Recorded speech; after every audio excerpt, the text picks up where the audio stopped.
अस्सलामुअलैकुम भरा की हाल चाल ने ठीक ठाक 2026 20 तरीक की भरा वीडियो 17 बच्चे भाई उन्होंने वास्ते ग्रंटड माशाल्लाह लैके हाजिर होए। लोकेशन साड़ी कसूर की कारगो आल पाकिस्तान। ये 10 बच्चे भरा घमगर जे लाल अखां वाले ते 7 बच्चे भरा टैडी जे। इन्हों के माँ प्यो का भी शौक करा दाँगा डब वालियां का भी तो टैडियां का भी। नो भरा शौक कर लो। ये डब वाले जो 10 बच्चे भरा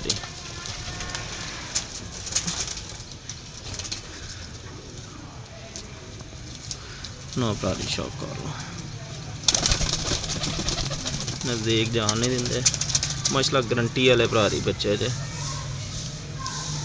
लोकेशन कसूर कारगो आल पाकिस्तान। इन्हों के माँ प्यो का भी बई उन्होंने शौक करा देना। ये भरारी डब वाले माँ प्यो जे। माँ प्यो फार सेल नहीं जे, सिर्फ बच्चे भरारी फार सेल जे। नो भरारी शौक कर लो।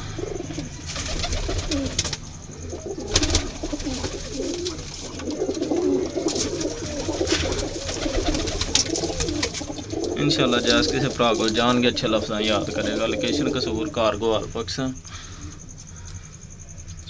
नौ भरा की शौक कर लो। ए टैडी जे 7 बच्चे इन्हों का भी माँ प्यो का शौक करा देना।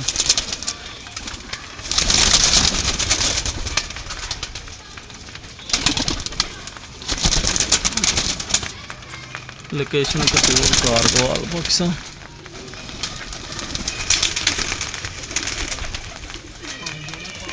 नौ भरा शौक कर लो। ए टैडियां दे माँ प्यो जे भरा। इंशाल्लाह जैस किसी भरा को जान के अच्छा लफ्ज़ याद करेगा।